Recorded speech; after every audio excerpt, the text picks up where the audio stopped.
नमस्कार, द स्वतंत्र की इस विशेष पेशकश में आपका स्वागत है। आज हमारे साथ जो रेल हादसा हुआ है स्टेशन पर, उस पर बात करने के लिए मौजूद हैं वरिष्ठ आईपीएस अधिकारी, दिल्ली पुलिस में लंबे समय तक काम करने वाले मुक्तेश चंद्र साहब। डॉक्टर साहब, बहुत बहुत स्वागत है आपका द स्वतंत्र पर। सर नमस्कार, नमस्कार। सर सबसे पहले तो मैं आपसे जानना चाहूंगा कि ये जो हादसा हुआ, बतौर पुलिस अधिकारी, क्योंकि आपने बहुत पुलिसिंग की है दिल्ली में, हर तरह की पुलिसिंग से आप पूरी तरीके से वाकिफ हैं। इस हादसे को देखकर क्या ख्याल आया कि किस तरह की लापरवाही इस हादसे में हुई है? देखिए, सबसे पहले तो मैं ये बताना चाहूँगा कि मैं दिल्ली में additional commissioner crime and railway रहा हूँ जी और नई दिल्ली रेलवे स्टेशन और दिल्ली के बाकी सभी रेलवे स्टेशन पे जो लॉ एंड ऑर्डर और व्यवस्था और इसका सारा ज़िम्मा मेरे पास था। ये सन 2005 की बात है और 2004 में एक हादसा हुआ था छठ पूजा के समय जो बहुत ज़्यादा रश होता है और वहाँ पर कुछ लोग सीढ़ियों पर दबकर मर गए थे भगदड़ में और वो भगदड़ का कारण था कि लास्ट मिनट पर प्लेटफ़ॉर्म बदला गया था। ये मुझसे पहले की बात है और तब मैंने इस घटना को बहुत डिटेल में स्टडी किया था। जो वर्तमान की घटना है, इस पे अभी कुछ भी कहना उचित नहीं होगा क्योंकि ये एक इन्वेस्टिगेशन का विषय है। काफ़ी लोगों की जानें गई हैं, इसमें कोई मुकदमा भी दर्ज हुआ होगा और इंक्वायरी कमेटी का गठन हुआ है। लेकिन हम इस पे जनरल बात हम कर सकते हैं कि जो भी रेलवे स्टेशन हो या कहीं और भीड़-भाड़ की जो घटनाएँ होती हैं, उनके क्या कारण होते हैं और उसको हम कैसे उनसे सबक ले सकते हैं और उनसे हम कैसे बच सकते हैं। सबसे सर, पहले इस वाले जो जी जी जी सबसे पहला जो इसमें एक रेल के संदर्भ में अगर हम कहें विदेशों में जितनी सीटें होती हैं ट्रेन में, उतनी ही टिकट बाँटी जाती है। मैं यूके में जी 3 महीने रहा एक फेलोशिप साइबर सिक्योरिटी फेलोशिप के दौरान और बहुत घूमा वहाँ पे ट्रेन के अंदर। तो वहाँ ये जनरल बोगी या जनरल टिकट और भेड़ बकरी की तरह ठूस के भरने का कोई सिस्टम है ही नहीं। जितनी सीटें हैं आम तौर पे उतनी ही टिकट बेची जाती है और हर सीट पे आपका नंबर लिखा होता है। तो खड़े होके ट्रैवल करने का मतलब ही नहीं है और भीड़-भड़क्का करने का मतलब ही नहीं है। दूसरी बात उनके यहाँ प्लेटफ़ॉर्म टिकट का भी कोई कांसेप्ट नहीं होता है क्योंकि जो लोग ट्रैवल करते हैं वो बहुत हल्के बैगेज के साथ ट्रैवल करते हैं और प्लेटफ़ॉर्म पर सिर्फ़ टिकट होल्डर की ही एंट्री होती है। तो ये 2 चीज़ें हैं जो जिनसे बोगी के अंदर या प्लेटफ़ॉर्म के आस-पास भीड़-भड़क्का होने से बचाया जा सकता है।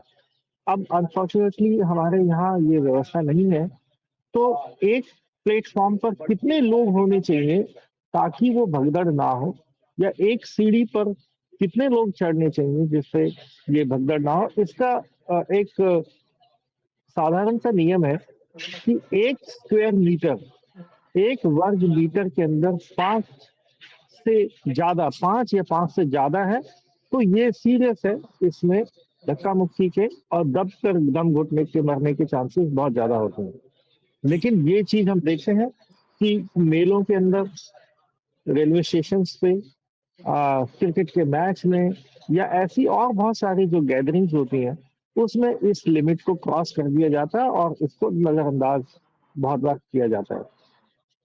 जब जी कभी ऐसी सिचुएशन में कोई अफ़रा-तफ़री मची, किसी भी कारण से, कोई गिर गया, कोई अफ़वाह फैली, कोई साँप आ गया बोल के कुछ और आग लग गई या कोई भी इस तरह की घटना होती है जो आग की तरह वो अफ़वाह फैलती है और फिर लोग भागते हैं अपनी जान बचाने के लिए, उसमें लोग गिरते हैं और गिरने के बाद लोग उनके ऊपर चढ़ते हैं और इससे मौतें होती हैं।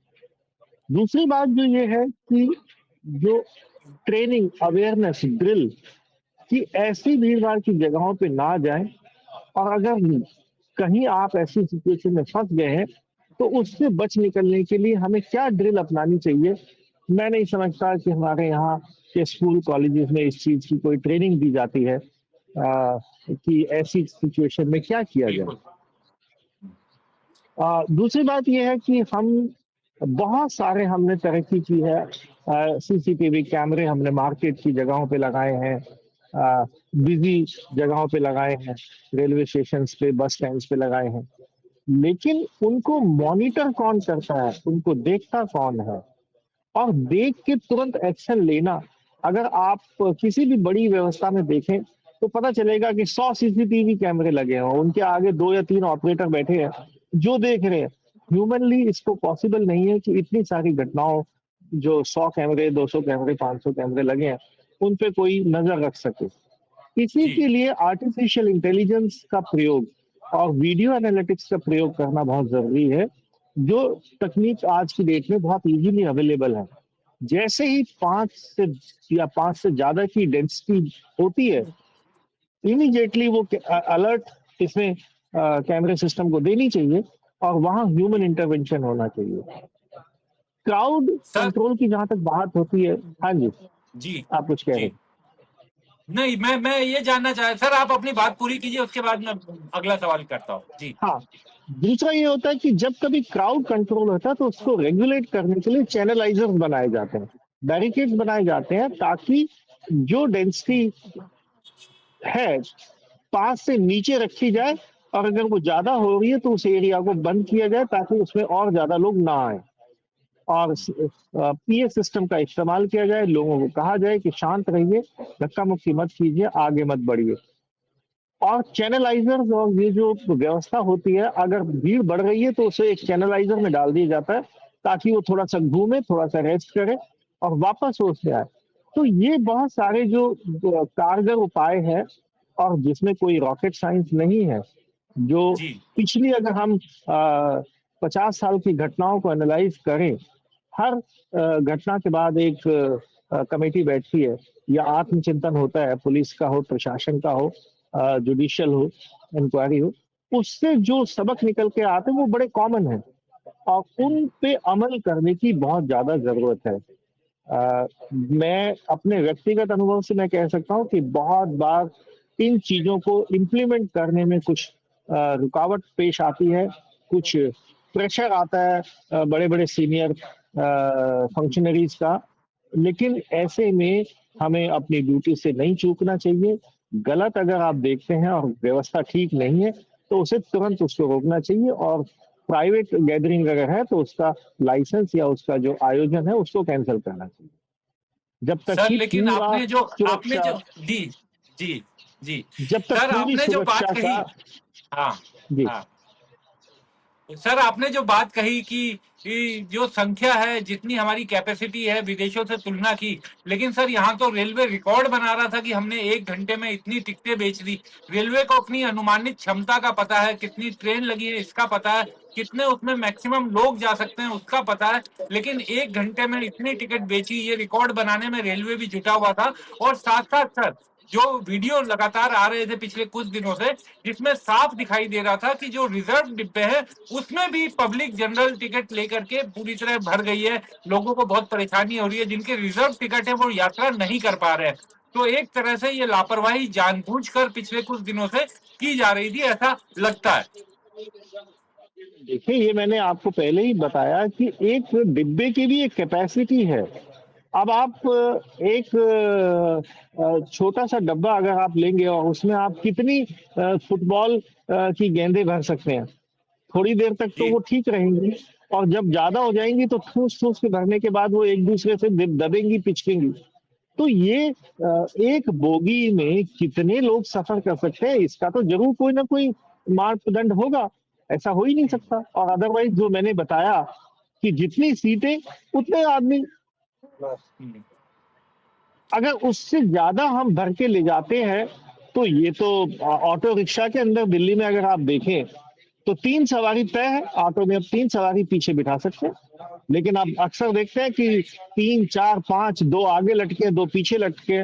इसी तरह से स्कूल की जो वैन है जो स्कूल के बच्चों को ले जाती है, उसमें भी नियम है, लेकिन अक्सर हम देखते हैं कि बच्चे ठूस ठूस के भरे जाते हैं, और जिस दिन कोई हादसा होता है तो वो इंक्वायरी होती है और सब कार्रवाई होती है।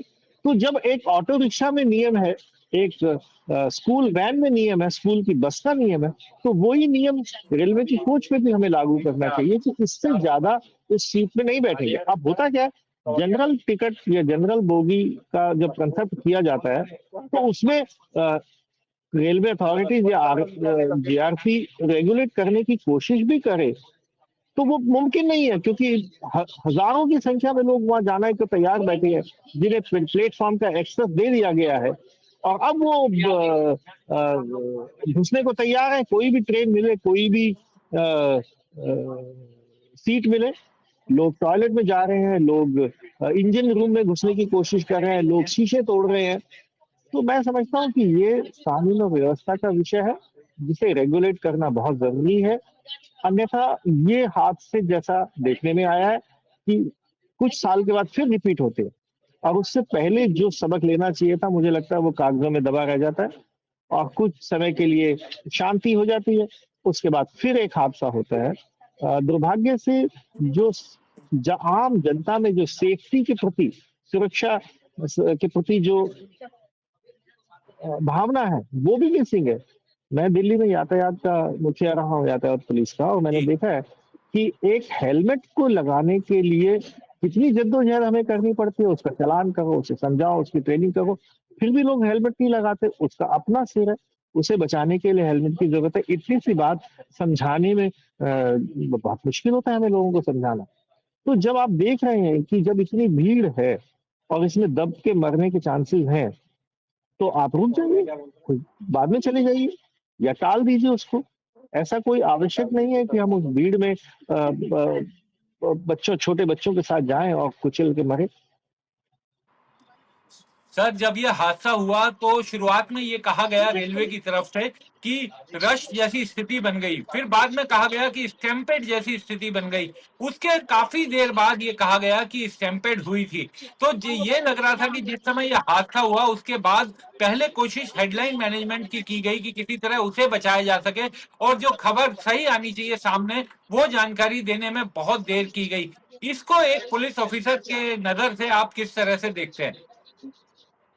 नहीं, देखिए, ये मैं इस पे कोई कमेंट नहीं करना चाहूंगा कि पहले क्या सिचुएशन थी और बाद में क्या सिचुएशन थी। बहुत बार ऐसा हो सकता है कि अधिकारी को पूरी जानकारी उस वक्त ना हो और बाद में वो तथ्य सामने आए। जी। बट ये है कि आजकल के ज़माने में जब वायरलेस है, मोबाइल फ़ोन है, कंट्रोल रूम है, सीसीटीवी है, तो ये घटना की प्रेस में जाने से पहले घटना के बारे में पूरी जानकारी ले लेना उचित है।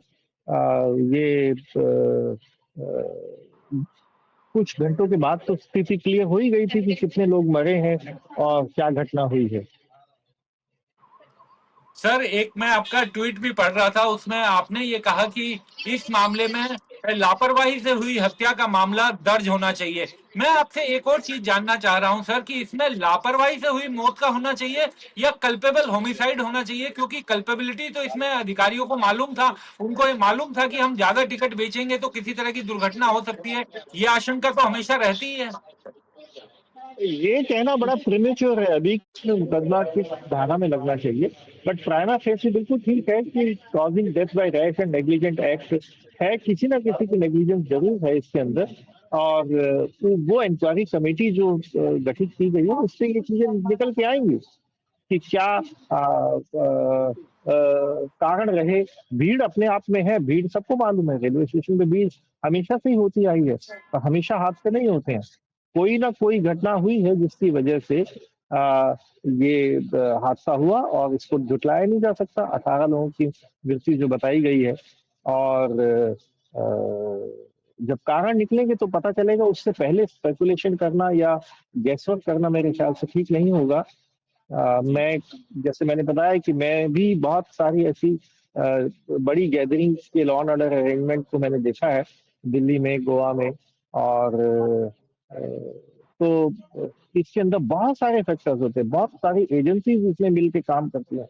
उनके बीच में आपस में समन्वय होना, उनके बीच में काम को सुचारू रूप से समझने के लिए तालमेल बैठाना, ये बहुत जरूरी होता है। और मैं समझता हूँ कि ऐसे जो इतने बड़े ऐतिहासिक अरेंजमेंट के अंदर ये सब किया है, लेकिन कहीं कुछ छूट गया है, लगता है, जिसके बारे में समीक्षा होगी। और उसी आगे हिसाब से आगे की कार्रवाई कानूनी या डिपार्टमेंटल एक्शन या मुकदमा जो भी होगा वो उचित समझा जाएगा, वो किया जाएगा। सर, इस मामले में आपने जो कहा कि कमेटी बनाई गई है, वो रेलवे के ही 2 वरिष्ठ अधिकारियों की कमेटी बनी है। 2 रेलवे के वरिष्ठ अधिकारी हैं। हम लोग जानते हैं सर, हमारे देश में किस तरीके से कमेटियां जांच करती हैं, किस तरह से उनकी रिपोर्ट पर कार्रवाई होती है। एक सामान्य आदमी वो किस तरह से ये उम्मीद करे कि रेलवे की गलती के मामले में रेलवे के ही 2 वरिष्ठ अधिकारी, चाहे वो कितने भी वरिष्ठ हों, उनकी जांच उतनी निष्पक्ष हो सकेगी जिस निष्पक्ष जांच की हमें जरूरत है। नहीं, नहीं, मैं समझता हूँ कि ये धारणा रखना गलत होगा। जो जी। रेलवे के ऑफिसर हैं, वो उनको इस चीज़ का तजुर्बा है, वो जानते हैं पूरी व्यवस्था को और वो ही इस बात में निष्पक्ष रूप से जाँच करेंगे और निकालेंगे मेरी उम्मीद है। सर, एक अंतिम सवाल केवल आपसे और जानना चाहूंगा कि ये जब हादसा हुआ उस समय वहां पर एकदम ऐसा लग रहा था कि आरपीएफ, जीआरपी, पुलिस कोई किसी तरह का इंतजाम नहीं दिखाई दे रहा था। लेकिन आज जब स्टेशन पर गए मीडिया चैनल्स वगैरह, तो पूरी स्थिति बदली हुई थी। अब वहां पे सब इंतजाम है, रस्सी भी लगाई हुई है, बैरिकेडिंग भी लगाई गई है। और आप जान के चौंक जाएंगे सर कि जो ये प्लेटफॉर्म टिकट है वो भी आज बंद की गई है। इतने रश में पहले बंद नहीं की गई थी, तो आज वो भी बंद कर दी गई। तो हादसे के बाद दिखाने के लिए सब चीजें बंद की जा सकती हैं, लेकिन जब हादसा हुआ उस समय तमाम लापरवाही थी। इसका मतलब कि हम जानते थे कि ये इंतजाम किए जा सकते हैं, लेकिन वो इंतजाम नहीं किए गए थे। देखिए बाद में तो सब कुछ ठीक हो ही जाता है, ये बात तो तय है। लेकिन उससे पहले और जब घटनाक्रम हो रहा था, उस वक़्त क्या कार्रवाई होनी चाहिए थी, इसमें ज़रूर कहीं न कहीं कुछ बेहतर किया जा सकता था। एक्स्ट्रा फ़ोर्स मँगाई जा सकती थी। लेकिन ये जैसा मैंने बताया कि ये भी कारण पता चलेगा कि कितनी जल्दी रश हुआ, क्या अधिकारियों को समय रहते जानकारी मिल गई थी कि रश बढ़ने वाला है और वो क्या उन्होंने एक्स्ट्रा फ़ोर्स या उसको कंट्रोल करने के लिए कुछ कोशिश की। लेकिन ये जो घटनाएँ हैं ना, मैं आपको फिर दोबारा से इस बात को याद दिलाना चाहता हूँ कि हमें बुनियादी पहलुओं पे ध्यान देने की ज़रूरत है, कि ये घटनाएँ क्यों होती हैं? एक इंसिडेंट अगर हुआ है, तो उसको हम एनालाइज़ कर लेंगे। लेकिन जैसा मैंने कहा कि ओवर क्राउडिंग, हम जितनी हॉल की कैपेसिटी है, सिनेमा हॉल की या फुटबॉल मैच के अंदर दर्शकों की, उससे ज़्यादा टिकटें बेचेंगे, तो उससे ज़्यादा ब भीड़ बाहर भी होगी, अंदर भी होगी। और ऐसा हमेशा देखने में आया है। तो बुनियादी चीज़ों पे ध्यान देने की ज़रूरत है और हमें उस व्यवस्था को बदलना पड़ेगा, जो मैं समझता हूँ आने वाले दिनों में आज नहीं तो कल नहीं तो परसों ऐसा होगा कि जैसे हवाई जहाज़ में जितनी सीटें हैं, उतनी ही टिकटें बेची जाती हैं, कोई खड़े होके नहीं जाता है। इसी तरह से विदेश की ट्रेन्स हैं, उनमें ऐसा होता है। तो हम भी ऐसी तरक्की करेंगे एक दिन, जब उतनी ट्रेन्स हमारे पास होंगी और उतने सारे प्लेटफ़ॉर्म्स होंगे। अब ये नई दिल्ली रेलवे स्टेशन कितने सालों पहले बनाया गया था। उसका एक्सपेंशन भी किया गया है, कॉमनवेल्थ गेम्स के टाइम पे भी इसको बढ़ाया गया था, लेकिन मुझे लगता है कि अब वो भी पीक लोड नहीं ले पा रहा है, तो हमें और रेलवे स्टेशन खोलने की ज़रूरत है और ट्रैफ़िक को आस-पास के इलाकों में डिस्ट्रीब्यूट करने की ज़रूरत है। बहुत सारे फैक्टर्स हैं, आबादी बढ़ती जा रही है, देश की आबादी बढ़ रही है, रेलवे के पैसेंजर्स की आबादी बढ़ रही है, क्या उस अनुपात में हमारे रेलवे के प्लेटफ़ॉर्म्स बढ़े हैं? क्या उस रेलवे स्टेशंस हमारे बढ़े हैं? ये सब बुनियादी बातें हैं जिस पे सोच-विचार करने की ज़रूरत है। सर, एक चीज केवल जाते-जाते मैं ये जानना चाहूंगा, क्योंकि आपने दिल्ली की ट्रैफिक संभाली है। अगर जो आपने भी अपनी बात में कहा था, अगर मैं अपने टू व्हीलर पे अपने बच्चे और पत्नी के साथ जाऊंगा तो मेरा चालान कट जाएगा। क्या ये उम्मीद की जाए कि इस देश में रेलवे भी अपनी क्षमता के मुताबिक ही लोगों को ले जा सके? इसका भी कोई नियम कभी बन सकेगा? मुझे उम्मीद है कि एक समय आएगा जब हर सीट पे टिकट का दा नंबर होगा और उसके बिना जनरल कंसेप्ट जो है, जनरल बोगी वाला, वो खत्म किया जाएगा। चाहे वो लोकल ट्रेन हो और चाहे वो बसें हों, चाहे वो रेलवे की लॉन्ग डिस्टेंस, शॉर्ट डिस्टेंस कोई भी ट्रेन हो। आदमी को बैठ के जाना चाहिए। सेफ्टी पॉइंट ऑफ व्यू से भी ये ज़रूरी है। अचानक ट्रेन के ब्रेक लगे तो क्या होगा? जी। अचानक कोई घटना हुई तो क्या होगा? तो ये ब ब अभी मैंने जैसे बताया ना, ये इंफ्रास्ट्रक्चर का मामला है। क्या हमारे पास इतनी ट्रेन्स हैं, क्या हमारे पास उतने प्लेटफ़ॉर्म्स हैं, उसमें कितना खर्चा आएगा, देश की पॉपुलेशन के हिसाब से कितने पैसेंजर्स हैं, अगर सभी को हम बिठा के यात्रा करेंगे तो कितनी गाड़ियों की ज़रूरत पड़ेगी।